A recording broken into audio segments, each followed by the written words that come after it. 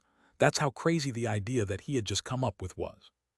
If even he himself wasn't sure what he had in mind, then it was only natural to think that others would look at him as if they were looking at a lunatic if he said it aloud. Not to mention that Bai Zemin had no intention of putting into words the theory he had just thought of. The biggest problem of all was that even though he knew in his heart that such a thing was extremely unlikely, if not impossible, Bai Zemin could not get the thought out of his head after connecting the various points that so far seemed to have no connection to each other over and over again. Zemin, are you okay? The voices of Lilith and Wu Yijin brought Bai Zemin back to the real world. I am fine, he lied without blinking.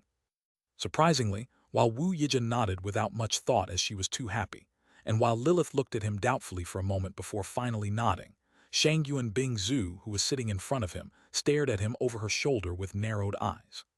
Could it be that Bing Zhu's instinct is as high as mine?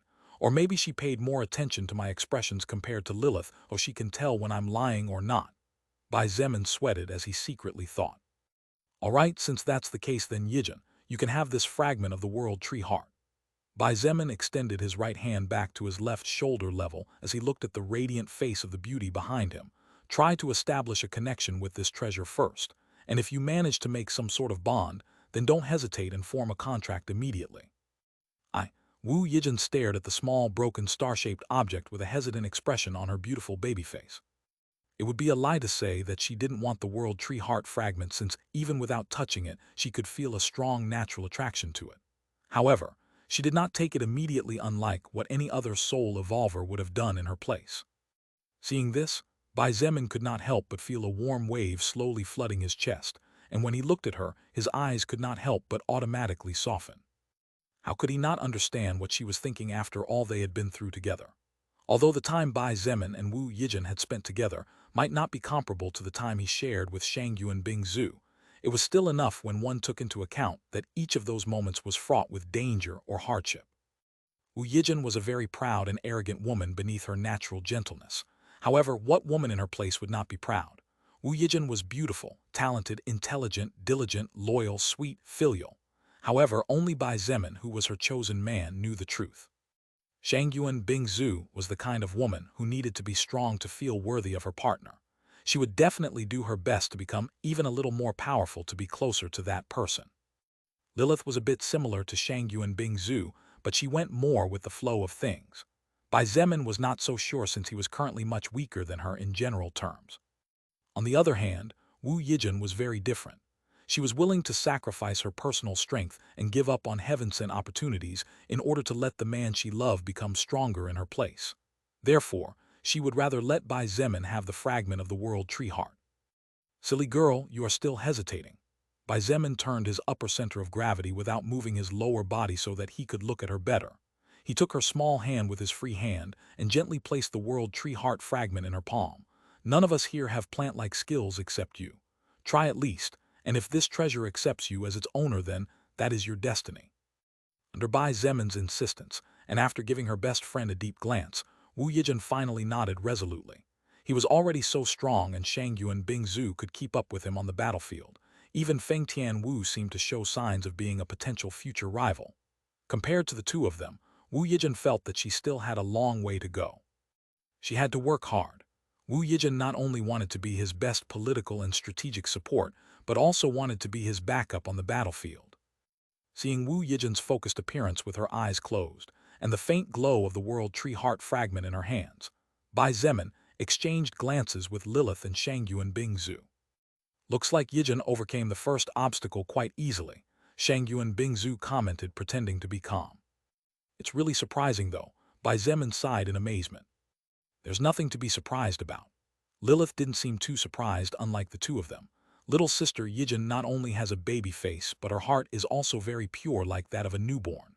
I think the purity that the world tree heart fragment talks about in its records is another form of purity that has nothing to do with lust, murderous intent, or the like. After thinking for a moment, Shangyu and Bingzhu nodded as if realizing something after hearing Lilith's words. If the world tree or tree of life really does exist, and it turns out to be at least 1/10 as powerful as the legend says, then it would be a calamity if someone with the slightest of evil intentions gets control of it. That's right. Lilith looked at Wu Yijin's deep-focused face gently and said softly, "Little sister, Yijin has no greed for power in her heart. That's why she managed to get the first approval so easily." While Bai Zemin exchanged thoughts and theories with Lilith and Shangyu and Bingzhu, Fire Sorrow silently observed Wu Yijin as the latter tried to assimilate the fragment of the world tree heart. In fact, Bai Zemin was not the most puzzled regarding why Lilith would reject the fragment of the world tree heart. The most perplexed was Fire Sorrow. Unlike Bai Zemin, who had simply seen Lilith using the power of some sea plants, Fire Sorrow knew better than anyone that Lilith could use the purest force of nature to heal her wounds. This meant that she had great affinity, probably the best of all, with green life. Fire Sorrow was confused because, even if in the end Lilith was rejected by the world tree heart fragment because she did not have a heart free of greed, she should have at least tried. Unless she had something to hide, which is why she preferred to leave the seat free to Wu Yijin. But what could be so important as to turn down a once-in-a-lifetime opportunity like this? Fire Sorrow racked her brain trying to think, but failed to come up with anything specific, except a stronger confirmation of the fact that Lilith was an extremely mysterious being despite her young age. "By the way, are you really okay?" Shangyu and Bingzhu asked in a worried voice. Seeing that Bai Zemin didn't understand, she stared at him with her big blue eyes and stated, "I'm talking about your clash with that saint of the absolute or whatever." Bai Zemin's eyes flashed with sudden understanding.